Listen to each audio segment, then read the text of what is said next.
Bonjour à tous et à toutes.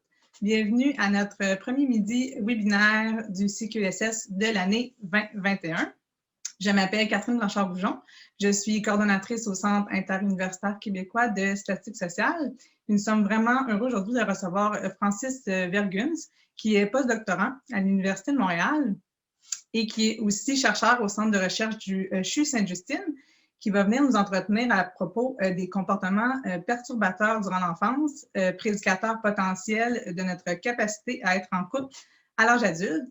Donc, ce sera un webinaire qui sera présenté en anglais, qui sera d'une durée d'environ 30 minutes et qui sera suivi d'une période de questions à micro ouvert. Notez que le webinaire présentement est enregistré et fera l'objet d'une diffusion sur nos plateformes. Sachez aussi que votre micro et votre caméra sont verrouillés. Donc, en ce qui concerne la période de questions à micro ouvert, au moment opportun, si vous souhaitez poser une question, je vais vous inviter à lever la main. Et si vous êtes interpellé, vous allez recevoir une notification pour activer votre micro et vous pourrez ensuite poser votre question en français ou en anglais au conférencier qui répondra en anglais. Donc, je vous souhaite un très bon webinaire et je cède la parole à Carole Vincent, directrice générale du CQSS. Bonjour, merci Catherine, merci de vous joindre à nous. Merci Francis de nous offrir ton temps pour nous parler d'une des recherches que tu mènes et en fait que Francis et plusieurs collègues mènent au SIX avec cette même base de données, mais d'autres aussi, il vous en dira davantage. C'est le deuxième webinaire d'une série de midi-webinaires que le SIX organise. On en avait un en décembre de Catherine Hack et on en a trois autres de cédulés en fait, le prochain le 9 février, un autre le 23 février. Dans les deux cas, c'est des chercheurs de Statistique Canada qui vont venir nous parler de comment ils sont adaptés à la réalité de la collecte de données en temps de COVID. Et l'autre, début mars, ça sera sur la surmortalité. Contexte de COVID aussi, donc ça sera très intéressant. La présentation de Catherine Hack, si vous l'avez manqué, la présentation est disponible sur notre site web. Donc, je vous invite à aller voir notre site web. En fait, je vous invite à visiter notre site web, à vous abonner à notre infolette, à nous suivre sur Twitter.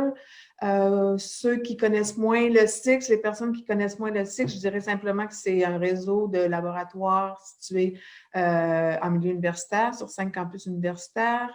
On offre l'accès à des centaines, à plus de 600 ensembles de données pour la recherche. Donc, je vous invite à ceux qui connaissent moins à venir visiter notre site et en apprendre davantage. Donc, je m'arrête ici. Je laisse la parole à Francis. Merci, Francis, et à toi. Merci. Thanks for the nice introduction. I'll just get started. I'll just share my screen.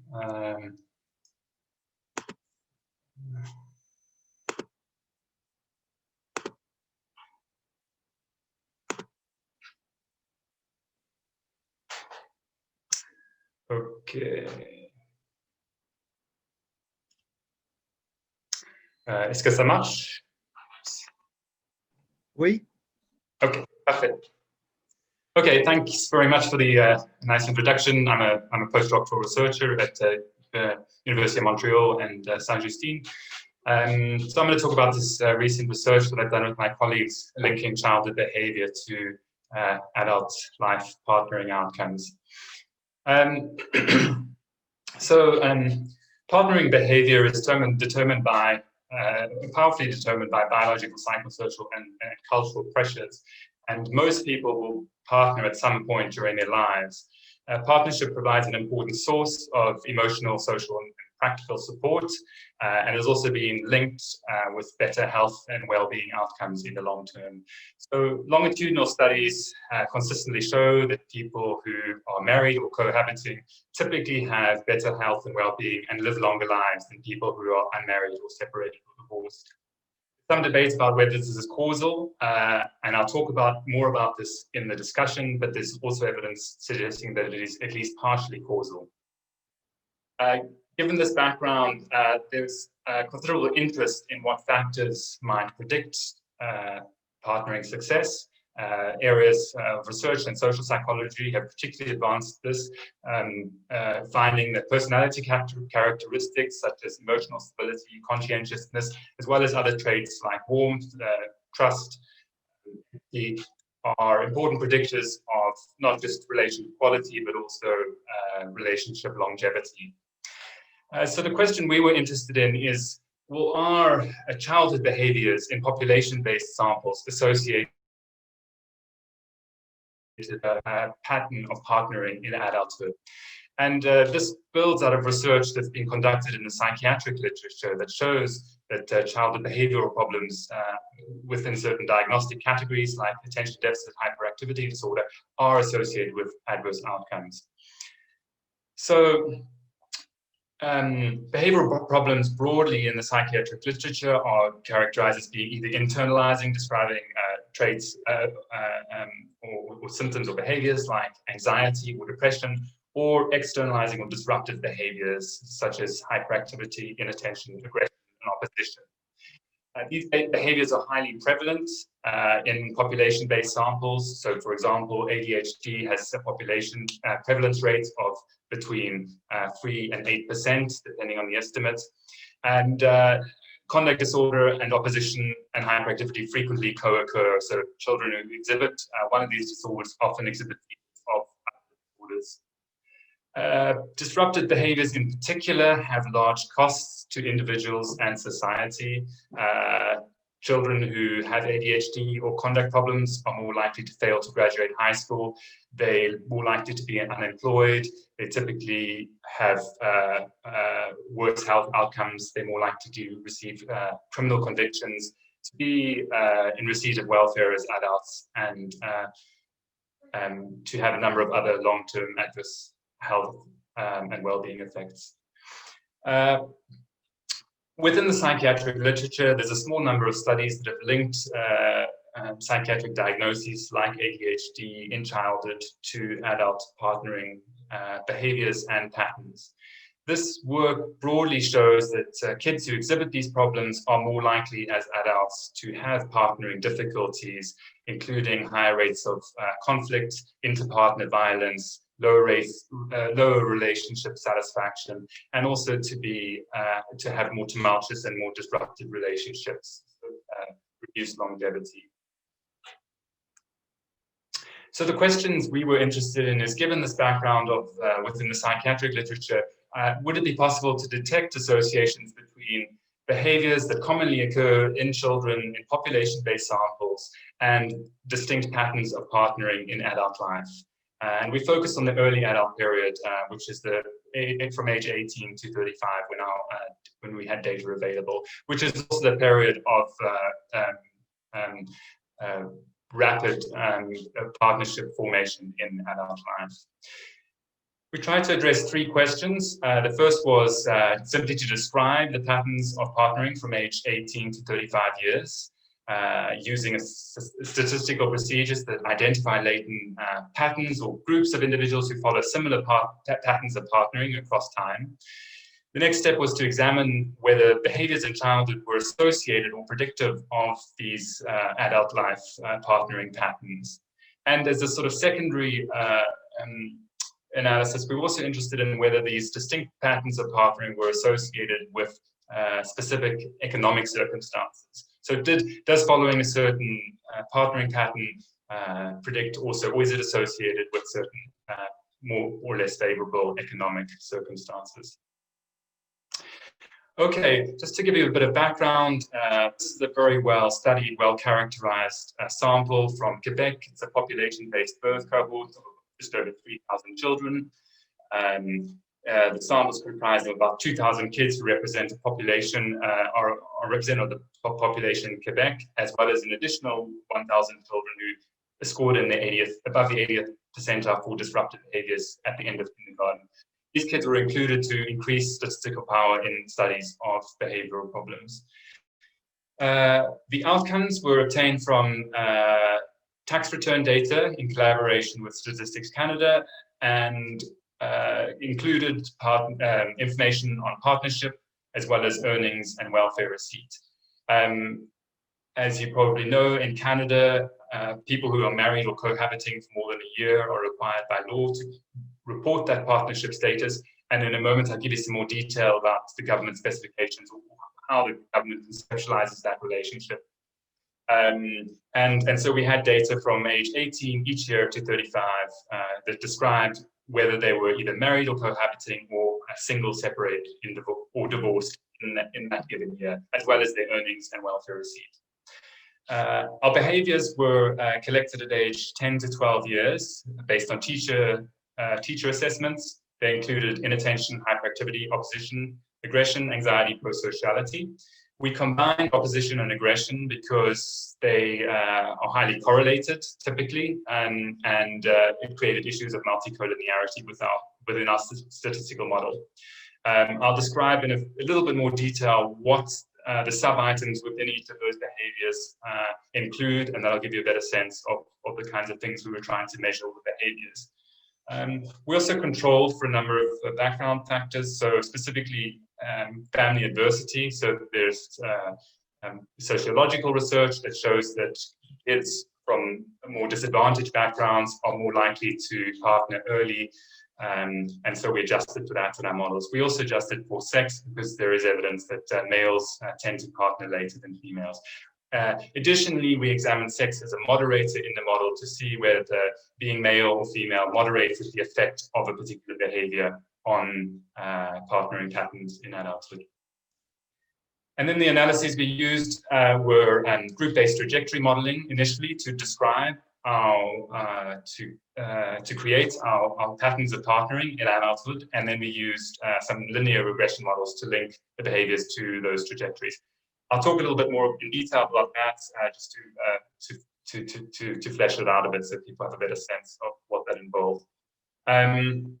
That's just briefly the study design, behaviors that assessed at age 10 to 12 by the teachers, and then we assessed whether they were married or cohabiting, yes or no, from age 18 to 35 years. The social behavior questions assessed at age 10 to 12 by teachers included items such as these. So for inattention, the teacher reported on a scale 0 is not at all, 1 is sometimes, 2 is often true, is incapable of concentrating for a few moments, easily distracted, difficulty pursuing any activity, and head in the clouds.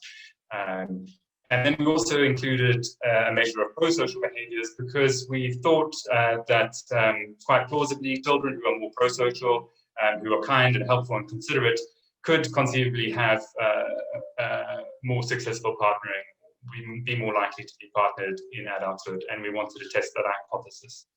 We also thought that it might moderate the effects of certain behavioral problems. For example, if you were very inattentive, but you're also very pro-social, that might, pro-sociality might moderate the effects of inattention. And pro-sociality items include some of those listed. So inviting a bystander to participate in a game, or helping the teacher clean up classroom materials, and so on.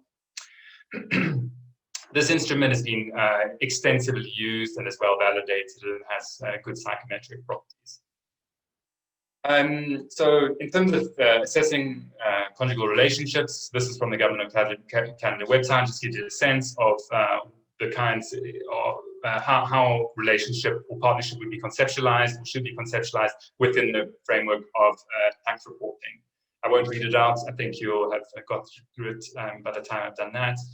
But broadly, it's more than just a sexual relationship. It's more than just sharing a few household practicalities. There needs to be emotional and psychological investment in that relationship.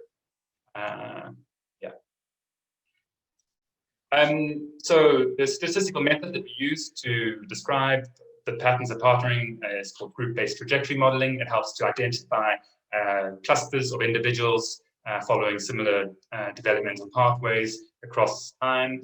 These are latent trajectories, so they don't really exist.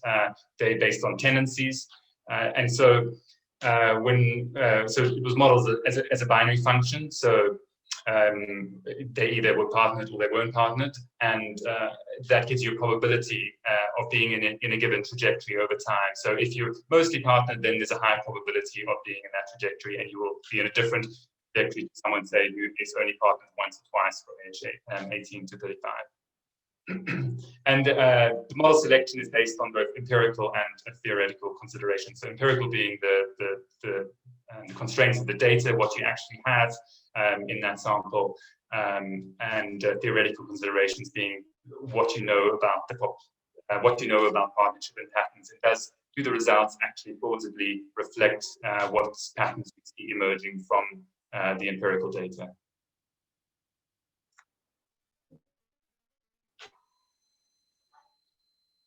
This is main output of the results. A 5-group model provided the best fit. On the x-axis, you have the age in years from age 18 to 35. On the y-axis, you have the probability of being partnered across that time. What you see is 3 trajectories, gray, light blue, dark blue, that describe partnering patterns across early adulthood that only differ in terms of when people partner. So people in the gray group tended to partner in the early 20s, in the light blue, mid-20s, dark blue, late 20s. Those sort of range 15 to 20% of the sample. Then the orange-yellow group is a group of participants who, about 15% of the sample, who partnered early, but then also separated and returned to unpartnered status in their mid-30s. And lastly, there's the red group, or unpartnered participants, who were broadly single throughout this period. It doesn't mean they obviously didn't have relationships. It just means that across the study period, they didn't register being in a formal relationship. They might have once, maybe, or twice, but given the infrequency, they would have been classified into this unpartnered trajectory. What we found in terms of the economic characteristics of these trajectories is that participants who separated early and who were unpartnered typically had worse social and economic outcomes by age 35. So they were less likely to have obtained a high school diploma at all. And by age 35, they had lower earnings and higher welfare receipts across the study period. In terms of I'll talk you through the multivariable analyses. What we found was that behaviors in childhood at age 10 to 12 were associated with these distinct patterns of partnering. Specifically, we found that aggression opposition was associated with increased likelihood of following an early separated trajectory, so the orange line. Anxiety was associated, so kids that were anxious were more likely to be in the unpartnered group across early adulthood. Inattention was considered uniformly bad. I say bad in inverted commas because I'm aware that we're making a normative argument about partnership, and I'll address that in the limitations. Of course, not everyone necessarily wants to be partnered, although we do assume that most people do. And pro-sociality at age 10 to 12 was uniformly good. It was associated with earlier, more sustained partnership. So kids who had those behaviors were much more likely to be in the gray, light blue, or dark blue trajectories. And these effects are and can be considered additive. So if you have high levels of aggression opposition, if you're also anxious or you're also inattentive, that could have those effects could add on top of each other to increase your burden that these behaviors then have on your future partnering prospects. Consistent with the literature, we found that males typically partner later, so on average 2 years, and they were therefore more likely to be in the unpartnered trajectory than females. Also consistent with the literature, we found that family adversity was associated with earlier partnership. We found no consistent facts that sex moderated the association between behaviors and partner and group trajectory membership in adulthood. There was some indication that anxious males were more likely to be unpartnered, and inattentive females were more likely to be unpartnered. The p-values, they were within significance, but once we adjusted for multiple testing, they were no longer significant. And so that's something that's I think is interesting, and we report that in the paper, and I think needs to be explored in future work. Okay, what do the findings mean? I'll just talk you through our results in context, describe some of the mechanisms, what we think might be going on, and then give you some of the limitations of the study and the conclusions. Okay, so our results are trajectory modeling is broadly consistent with what you see in the small number of published studies that have described patterns of partnering in early adulthood. For example, a study of 13 European countries and the US found that about 30% of participants reported being consistently unpartnered from age 18 into their mid-30s. We also found, consistent with the psychiatric literature, that specific behavioral problems are associated with distinct partnering patterns in adulthood. What we show additionally is that these behaviors, even if they occur at subclinical levels in population-based samples, that there is an increased likelihood that people with kids with behavioral problems or anxiety may be at increased of being unpartnered in adulthood. We also found that partnership is associated with income and your economic circumstances. This is probably bidirectional, so we think we couldn't test this in our study design, but we think it's likely that partnership confers certain benefits, for example, increased household income and therefore lower needs for welfare support. On the other hand, partnership being unpartnered could also have negative effects on your psychological health and well-being for some people. If they want to be partnered but they are unpartnered, they would have worse economic outcome. In terms of the mechanisms that we think explain these associations, I think they broadly can be described under lost human capital. The behavioral problems are associated with a wide range of adverse outcomes in adolescence and early adulthood that undermine the accumulation of human capital and therefore compromise the formation and maintenance of future partnering. And this could occur through both direct and indirect effects. So I think a direct effect would be the persistence of a behavior from childhood into adulthood. For instance, kids who are aggressive or oppositional as in childhood are at increased risk of exhibiting these behaviors in adulthood. That could have effects directly on their ability to form and maintain relationships. Similarly, or rather conversely, prosocial kids are more likely to be prosocial adults, given that we know that behaviors are relatively stable across development. And so they are more likely to exhibit these positive behaviors, which would make them more attractive as partners in adulthood. There are a number of indirect effects that I think are plausible. These include factors that undermine human capital, like education attainment, low education attainment in school, failure to graduate high school, substance misuse, delinquency, and so on. As these events accumulate in childhood, they compromise the ability to, say, transition into adulthood, participate in the labor market. There's a large amount of research that shows, especially for males, that earnings, for instance, are considered an important. They consider they are heavily weighted by prospective mates in the so-called mating market. That males, for instance, cross-cultural studies show that males who marry at a given age will earn significantly more than males of the same age who don't marry. And males who become economically unproductive or unemployed are more likely to be left by their partners. So these events, these indirect effects, these behavioral problems have an effect on adolescent outcomes, which then have knock-on effects on their economic participation. I think another plausible pathway is psychopathology, that these behaviors represent the antecedents of future psychiatric problems, and that increases the burden on the individual and their abilities of participating fully socially and economically in society. And of course, as we know, all of these effects in adolescence can have additive, interactive, and cumulative effects in terms of which links back to the human capital idea.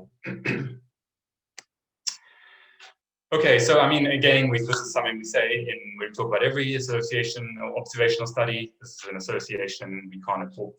We don't assume that behaviors in childhood cause these observed partnering patterns. There possibly are some causal effects in that behaviors might persist into adulthood and thus cause these observed partnering patterns. More likely, most of the effect is explained by mediating mechanisms, which I just described, such as that essentially undercut the accumulation of capital. We also we weren't able to measure changes in partners. So this study essentially just describes whether or not people were partnered across time, whether they were in a steady romantic relationship across early adulthood, and not the number of partners. Some of them might have been with the same partner, others might have had multiple partners across that time. Another limitation is that the study didn't include same-sex couples because prior to the Quebec Marriage Equality Act, they wouldn't have been permitted to marry or cohabit within the sort of tax framework, and so they would have been excluded. Also, we focus on formal partnerships in this relationship, in this study, and we therefore may have excluded people who chose to have more unconventional patterns of partnering. For example, they have a close, warm, intimate relationship, but for whatever reasons, practical, otherwise, they say live in separate households and they don't file a joint tax return. And so they would have been missed in our data.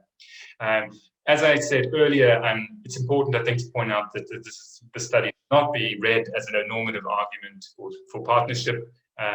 We do make an assumption that most people do want to be partnered, and I think that's a fair assumption, but there are also many people perhaps who don't want to be partnered and for whatever reasons, to pursue other interests or goals or career, and I think it's just important to bear that in mind. Okay, just to summarize, our study shows, in short, that childhood behaviors do indeed signal partnering patterns in the future. The empirical summary is that aggression opposition appears to be associated with increased likelihood of separation and return to unpartnered status in the early 30s. Of course, we'd love to have more data, and we hope to have it in the future, and that would allow us to track these partnering patterns over a longer time period. We don't know what happens to them after they're in their 30s. Similarly, inattention seems to have a negative effect on both being unpartnered and early separation. And conversely, prosocial behaviors in childhood seem to be consistently associated with earlier and more sustained partnership across adulthood. So these behaviors have, if we assume that most people do want to be partnered, and these behavioral problems, given that they do have knock-on effects on partnering patterns, have large costs to these individuals and to their families, to their children, and potentially society.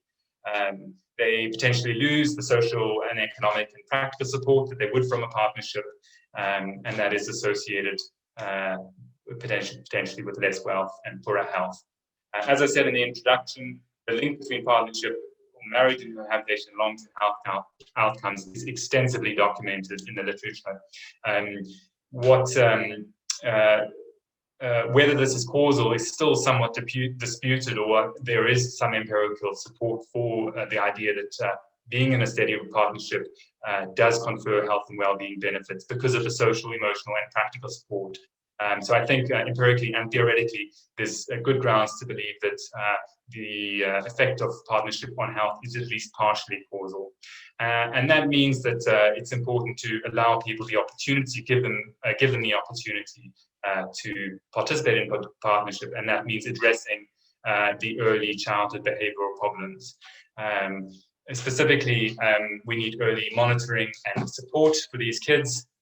We need to reduce disruptive behaviors, anxious behaviors, and promote pro-social traits. There's a large amount of literature, again, that describes interventions that are effective at supporting and encouraging these kinds of behaviors, and I've listed those in the empirical paper, and I can send those to anyone who would like. This has large potential social and economic benefits, both for the individuals and society, including their own improving their own health and well-being of the families, but also increased economic participation. And also, I think it's important to just consider that no one chooses the genes that they inherit or the environment that they grow up in, and therefore intervening early to reduce these kinds of behavioral problems that undermine future life chances is really an important matter of fairness and social justice, and therefore it's imperative that we try to find the problems.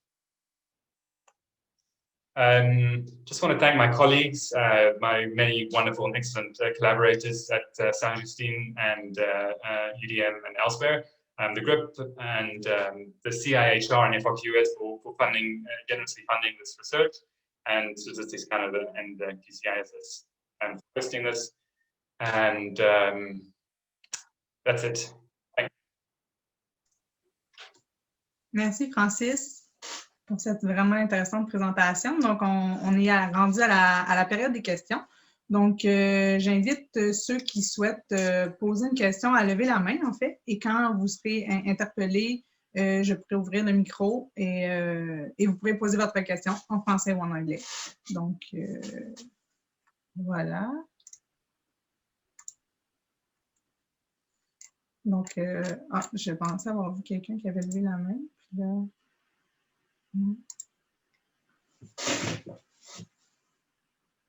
Should I stop sharing my screen? oui, peut-être, oui, c'est ça. Il faut que tu arrêtes peut-être de...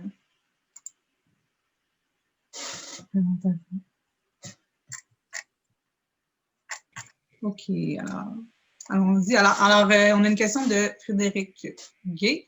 Donc, je viens de vous envoyer la notification, M. Gay. Vous pouvez activer votre micro, voilà.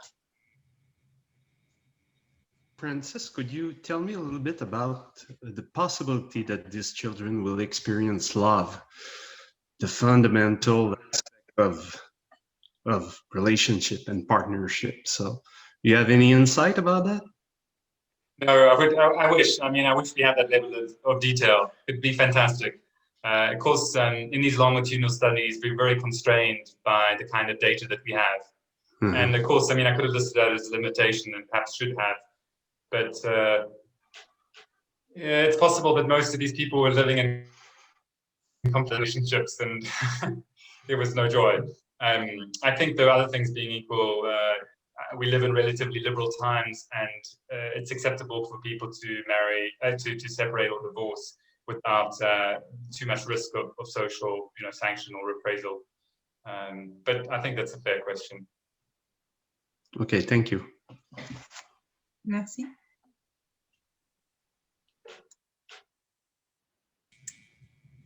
Alors, est-ce qu'on a d'autres personnes? Oui, on a Nathalie Fontaine. Je vais vous donner la possibilité. Vous pouvez activer votre micro. Nathalie. Hi, Francis. Can you hear me well? Yes, I can hear you. Thanks. Thank you. Thanks so much for your very interesting presentation. So I'm currently working with another postdoc at the GRIP, and I was wondering whether or not you would think that it would be an interesting project to look at the internet between generation, right? So could you tell us whether or not we have the data for the parents as well? With that, yes. Yeah, we do, right? Okay. So do you think it would so. be a question, and what sort of hypothesis could we test? Yeah, I mean, that's an interesting question. I think we do have quite a few years of data for the parents. I suppose the question is, there's already published literature that shows, I mean, we know that all behaviors are heritable, if not highly heritable. And so this has been shown in relation to partnership and marriage as well. So divorce is being described as a heritable characteristic. And so I guess I would expect that there would be some association between these the parents' partnering patterns and the kids' subsequent partnering patterns. So I guess the question would be what is the kind of is there some sort of similar pattern of partnering for the parents and the kids? So, for instance, are parents more likely, if they follow an unpartnered trajectory, does that mean the kids are more likely to follow it? I guess that's the most likely scenario. Yeah, lovely. Yeah, it's. I have to think about it. Yeah. This is what I was thinking. So maybe we could chat later about what we could do together. Sure, with pleasure. Thank you. Yeah. Thank you. Thanks so much. Merci, Nathalie. La prochaine question vient de Nicolas Chady. Donc, je vais vous donner la permission pour ouvrir votre micro. Francis, great talk. Thank you so much for this research.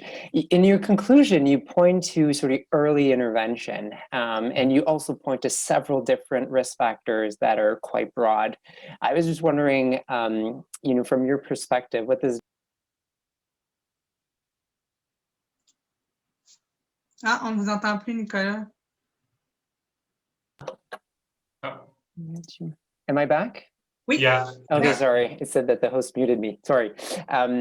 So yeah, I was just wondering, from your perspective, what does your research tell us about perhaps some more specific factors we should target in early childhood or adolescenthood to have an impact on partnership later on?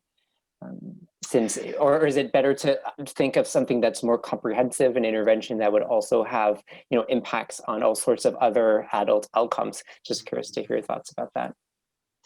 Yeah, thanks. That's a great question. I mean, and I suppose another way of framing it is, well, should we focus more on addressing the disruptive, the problematic behaviors, or should we try to encourage pro-social traits? I guess I would say both, ideally. I suppose if kids meet, if they're sort of at risk, but they don't meet sort of diagnostic criteria for a specific condition like ADHD, then maybe sort of broad prevention programs would be most suitable. So, for example, reducing disruptive behaviors, broadly understood, and promoting social and emotional skills.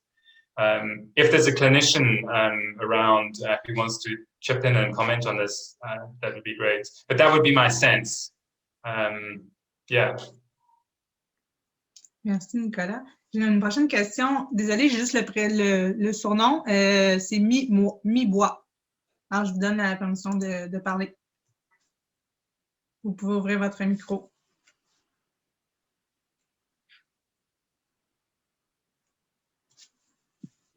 Le nom est Michel Boivin.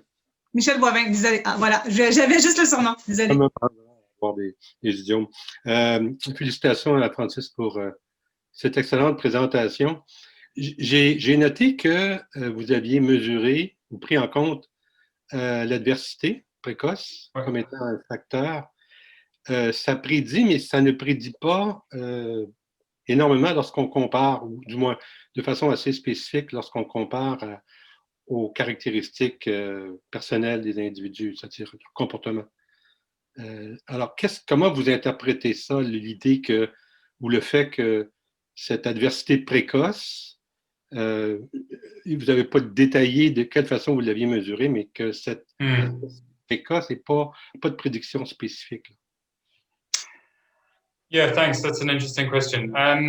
So just to describe the index, that includes a measure of the household income, the employment status, whether or not the parents were partnered or separated, and their education level, I think. Measured also at 10 to 12 years. So I guess one observation was that kids who came from had high levels of adversity in childhood were more likely to be in the early partner group. So they were more likely to marry or cohabit. So we adjusted for that. So we sort of assumed that the effects on the behaviors were somewhat independent of that effect. Why did they partner early? I guess from the sociological literature, again, it's been argued that people from adverse, for low socioeconomic backgrounds have a more compressed life course. they tend to have children earlier. They tend to finish school earlier, have children earlier, and also, unfortunately, to have more health problems and die earlier. And so that could be some consequence of that. Would be my. Mais la durée des unions n'est pas affectée. Comment? La durée des unions n'est pas affectée. Ouais. C'est vraiment le fait qu'ils se mettent en couple, en union très tôt, en développement. Et ça, c'est cohérent avec la littérature, mais il n'y a pas de conséquences, si on veut, ou de caractéristiques du couple qui fait en sorte qu'il va y avoir une désunion plus marquée ou plus rapide. Il n'y a pas d'effet sur ce plan-là.